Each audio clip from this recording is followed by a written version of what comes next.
toi, quelle est la mission principale du département comptable, du service comptable d'une entité, d'une entreprise?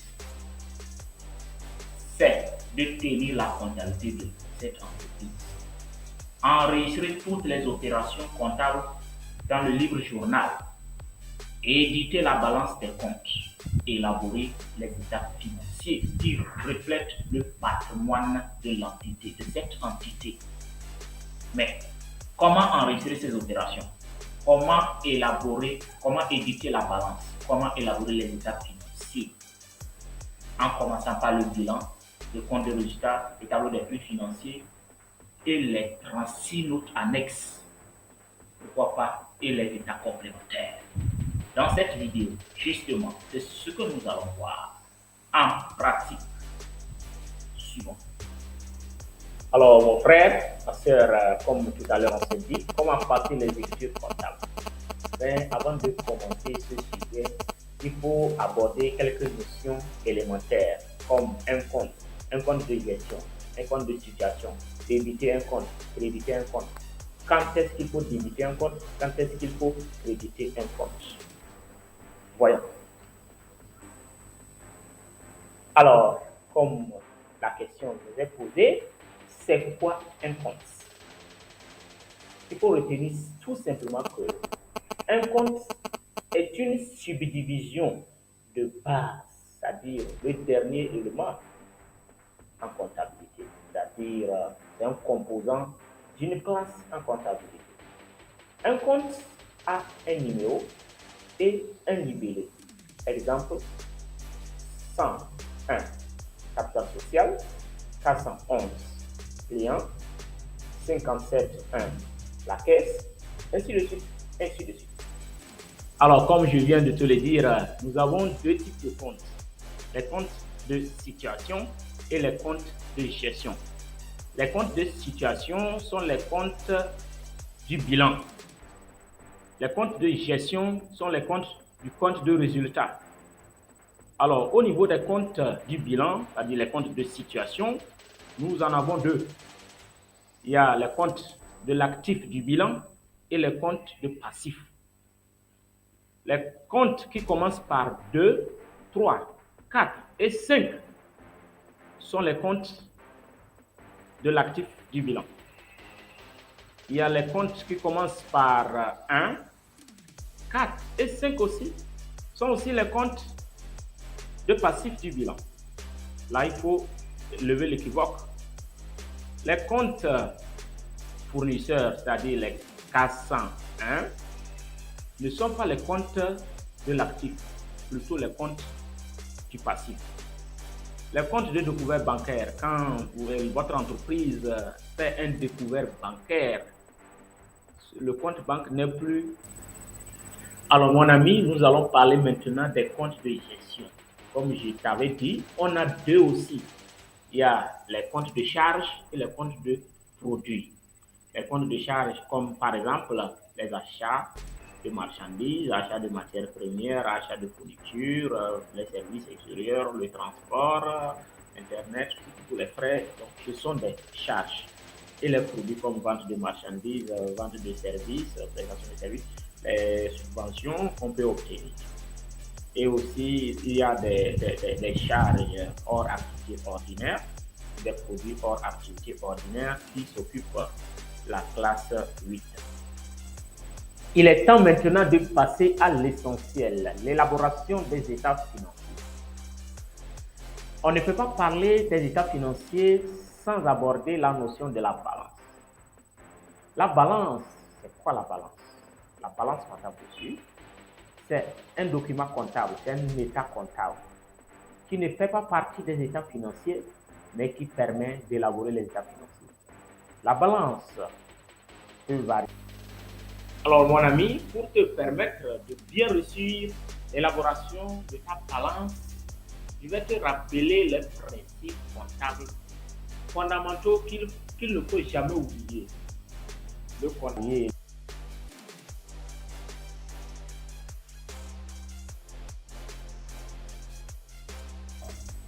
Comme je l'ai dit, voyez ici, c'est l'exemple de la balance. à 8 colonnes. Ici, ce sont les comptes, les livrets, les sortes débit, les sortes d'ouverture débiteur, les soldes d'ouverture créditeur, les mouvements débit, les mouvements crédit, les soldes de clôture débiteur, les soldes de clôture créditeur. Donc, constatez ici que les soldes de clôture des comptes de gestion sont 000, ainsi que les soldes d'ouverture. Au 31 décembre, on fait en sorte que le mouvement débit soit égal au mouvement crédit pour que on puisse équilibrer, pour éviter que les charges de cette année se retrouvent encore dans l'année suivante, dans les charges de l'année suivante. Alors, l'autre principe qu'il faut retenir, c'est la prudence. En tout cas, le comptable doit être prudent. Tu dois être prudent. La prudence, ça sous-entend de ne pas sous-estimer les charges, de ne pas surestimer les produits. Il ne faut pas dire que nous avons dépensé comme charge 100 000 alors que c'est déjà 150 000. Il ne faut pas dire que les produits sont 1 million alors que c'est 800 000. C'est la prudence. Il faut être prudent pour donner les choses relativement justes. Donc, il faut te rappeler de ce qu'on appelle les amortissements, de ce qu'on appelle les provisions. Donc, à la fin de l'année, au 31 décembre, il faut passer les écritures des amortissements et des provisions. Toutes les immobilisations, sauf ces immobilisations qui ne sont pas amortissables comme les terrains, seront amortis. C'est très important. N'oublie pas ça, les amortissements et les provisions. Et s'il y a des reprises de provisions, il faut... Alors mon ami, avant d'ouvrir notre fichier Excel liasse fiscale pour te montrer à peu près comment il faut remplir, je vais te faire certains rappels, un résumé sur la liasse fiscale. La liasse fiscale, c'est un formulaire qu'il faut remplir et aller déposer à l'office sénégalais des recettes, par exemple, ou bien, en cas général, au fisc. Maintenant, pour pouvoir le faire, il faut d'abord avoir la balance. Deux balances, la balance de cette année et la balance de l'année passée, parce que le bilan, les états financiers, c'est sur 2 ans. Il y a pour cette année et l'année passée toujours. Il ne faut jamais oublier ça. Donc là, il y a plusieurs types de documents. D'abord, il y a les documents, les fiches qui concernent l'entreprise, les données, les informations de l'entreprise. Donc, c'est les premières fiches, ça. Le nom de l'entité, le lieu d'implantation, le nom du directeur général, toutes ces informations relatives à l'entreprise, les actionnaires, les employés. Donc, il y a ça. Maintenant, en deuxième position, vient le bilan, le compte de résultat et le tableau des flux de trésorerie. Donc, les 3 premiers états. Maintenant, ensuite, les notes qui arrivent, ce sont les notes qu'on appelle les notes annexes. Et dans le système normal, c'est 36. Ces notes-là sont 36. Donc, et il faut remplir ces notes-là. Il y a d'autres que vous n'avez pas besoin de la balance pour remplir. D'autres aussi, vous avez besoin de la balance pour remplir. Et à part les 36 notes annexes, il y a les états complémentaires. Les états complémentaires, c'est chaque pays qui va, par exemple, définir ses états complémentaires. Mais les notes annexes sont tous les pays du SISQUAD. Nous sommes là sur notre fichier Excel, la liasse fiscale SISQUADA révisée. Donc, la liasse fiscale, c'est ça, c'est 85 pages. Et il faut remplir et aller déposer à la direction des impôts. Voilà la première page. Et cette première page, c'est Ça concerne euh, les informations de l'entreprise.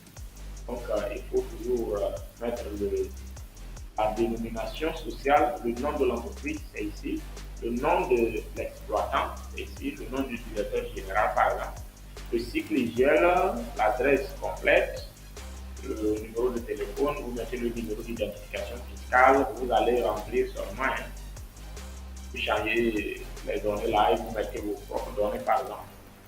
Donc, les documents qui sont déposés, vous cochez ici. Si par exemple, le bilan n'est pas déposé, vous décochez, vous effacez la croix là.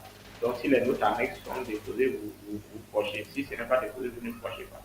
Donc, il y a le nombre de copies, vous précisez. Le nombre d'exemplaires, vous précisez. Et ici, ne mettez rien, ça c'est pour l'auteur même. C'est pour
évaluation financière assez circulante. Donc, vous allez renseigner tout ça. Mais ici, c'est très important. Vous allez vous servir de la balance comptable. Donc, tu regardes sur la balance. Et les frais de développement, ça, c'est le compte 21. Là. Le compte 21, vous regardez sur le compte 21 et vous ressortez ces,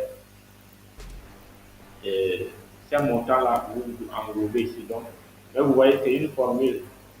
C'est sur la feuille tableau immobilisation, l'autre trois feuilles, on va remplir et ça va venir sortir ici. Donc, ainsi de suite, ainsi de suite. Les terrains, vous allez regarder sur la balance et remplir ça. Donc, il n'y a pas de souci. Maintenant, vous allez constater qu'il y a les amortissements ici. Donc, vous allez remplir les amortissements aussi à la feuille et sur la feuille, note 3 amortissements. Vous remplissez là-bas et ça va venir sortir ici. Et la feuille là, ça c'est le passif du bilan. Vous servez de la balance pour remplir ça. Et maintenant, au niveau du passif, il n'y a pas à faire d'amortissement. Là-bas, il n'y a pas de d'amortissement. Mais il y a toujours l'année N et l'année N-1.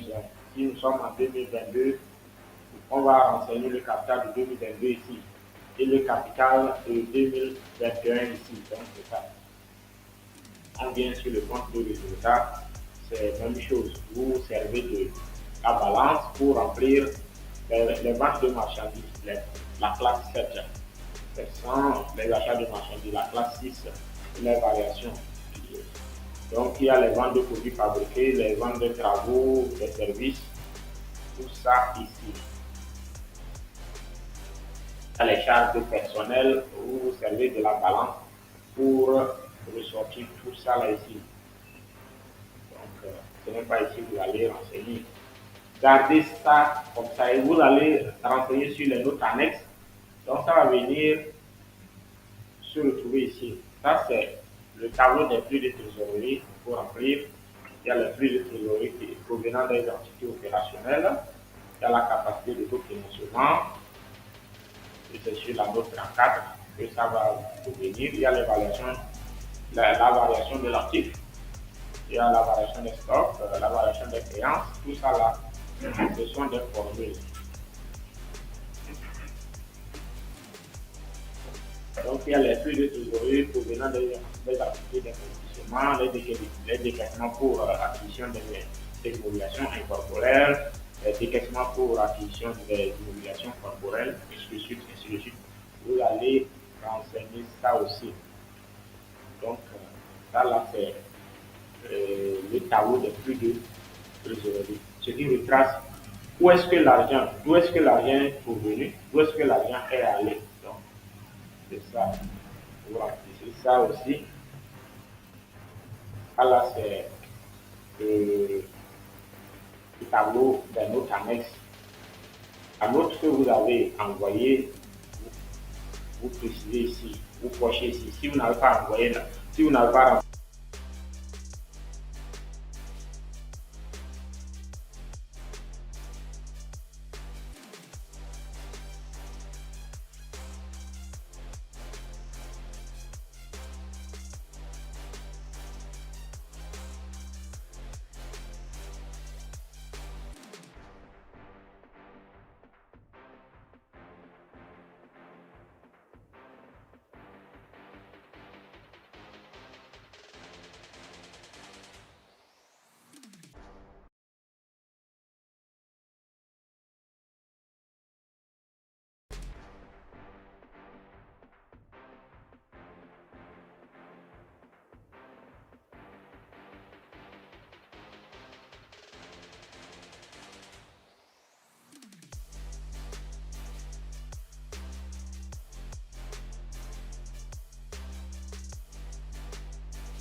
tous les amortissements que vous avez.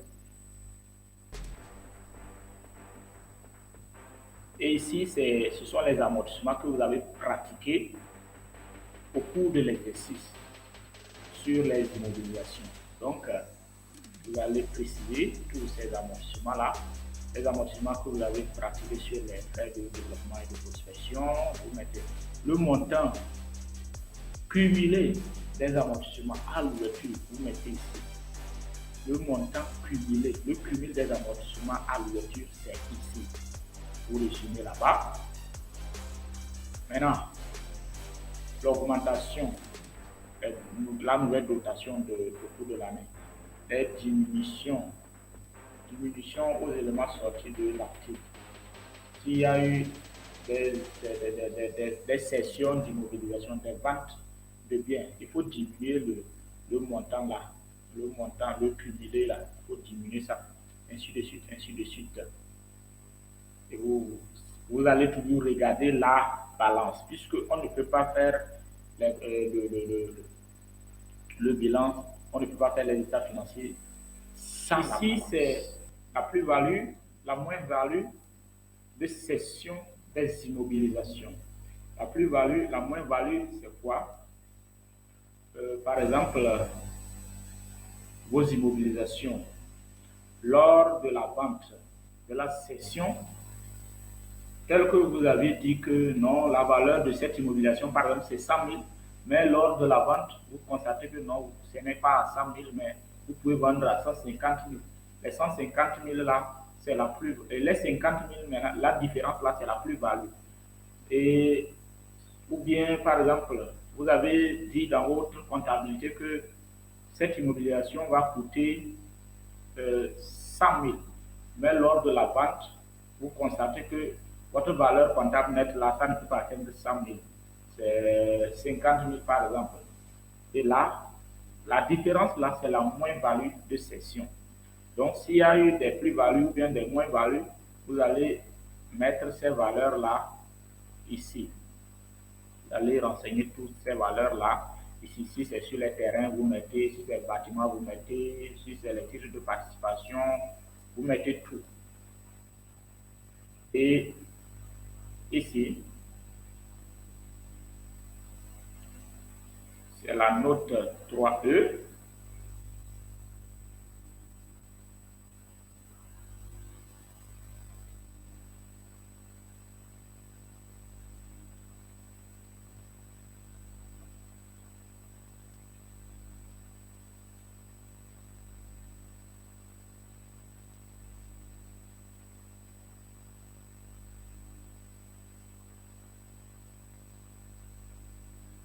Et ici, c'est la note 3E, les informations sur les réévaluations effectuées par l'entité.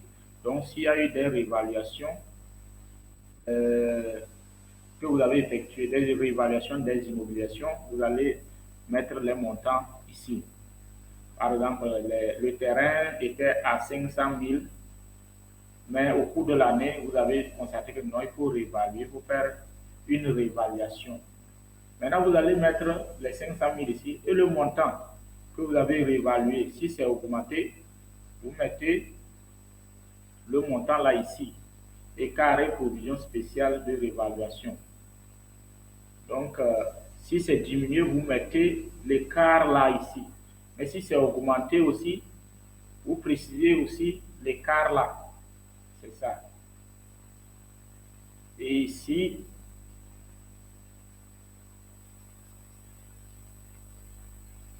c'est la liste des filiales et participations. Si votre entreprise a des filiales, a ses filiales installées un peu partout dans le pays, vous allez mettre les noms de ces filiales-là ici. Le nom, la dénomination sociale, vous mettez ici. Maintenant, localisation, ville, pays, c'est dans quelle ville, c'est dans quel pays, la valeur d'acquisition, le taux de détention, le montant des capitaux propres et le résultat du dernier exercice de la filiale. Donc, c'est ça. Si votre entreprise n'a pas de filiale, inutile. Et ici c'est les actifs circulants HAO, les actifs circulants hors activité ordinaire. Donc, si vous avez des créances hors activité ordinaire, vous allez mettre ici votre créance. S'il y a des dépréciations sur cette créance-là aussi, vous allez préciser. Donc, ça, c'est parce qu'il y a des formules. Si vous mettez les montants là, il y aura un pourcentage qui sera calculé. Donc, n'oubliez pas, quand vous mettez pour cette année, vous allez mettre pour l'année passée. Comme ça. Vous mettez pour l'année là, vous mettez pour l'année passée. Et ça, la note 6. La note 6, voilà. Les stocks et les encours. Les stocks et les encours, stocks de marchandises. Si au 31 décembre, vous avez certaines marchandises qui ne sont pas encore stockées, mais vous avez passé déjà la commande. C'est au port, par exemple, c'est en cours de route.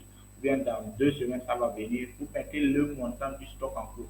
Donc, tout se trouve dans la balance. Il n'y a pas à s'inquiéter. Si vous avez bien passé les écritures comptables, ça va ressortir de soi. Donc, il n'y a rien à s'inquiéter.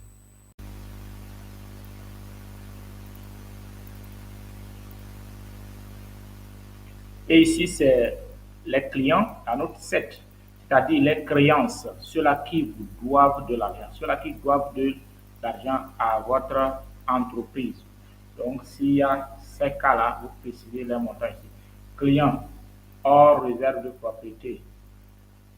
Client effets à recevoir, s'il y a les effets à recevoir, s'il y a des effets à recevoir, groupe, s'il y a des créances succession des immobilisations, vous précisez tout. S'il y a des créances litigieuses, des créances douteuses, des créances que vous ne savez pas si vous allez recevoir de l'argent, si les clients vous seront capables de payer quand même ou pas.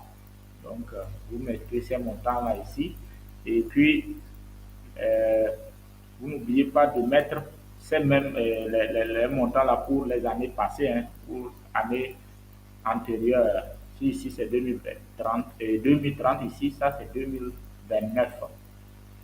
Et il y a la variation, c'est-à-dire pour cette année moins pour l'année passée, pour voir quelle est la variation. Créance à plus d'un an, vous précisez ça.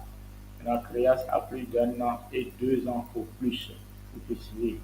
Les clients qui doivent, ça fait 5 ans, 10 ans, vous précisez ces montants-là ici. Il ne faut pas dire qu'il y avait quelqu'un qui vous devait depuis.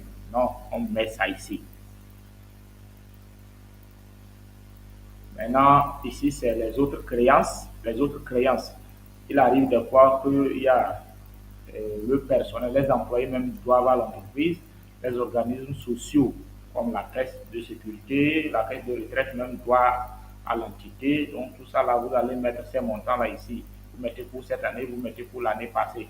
Les apporteurs associés, groupes, vous allez mettre tous ces montants ici. Les charges constatées d'avance. Les charges constatées d'avance, ça apparaît ici. En fait, ça n'apparaît pas dans le bilan même, hein. On les regroupe. Donc, c'est ça. Les comptes permanents non bloqués des établissements et des succursales. Donc, les comptes de liaison et des sociétés de participation. Ici, c'est les charges à répartir sur plusieurs exercices. Tableau d'étalement des charges immobilisées. Donc, si vous voulez étaler les charges, vous allez les étaler ici. 2019, 2018. Sur chaque année, quel est le montant, la part dans le montant de la charge? Les frais d'établissement, charges à répartir sur plusieurs exercices, les primes de remboursement. Et ça, ce sont les titres de placement. S'il y a les obligations, les actions, les bons de souscription, vous mettez ces montants ici.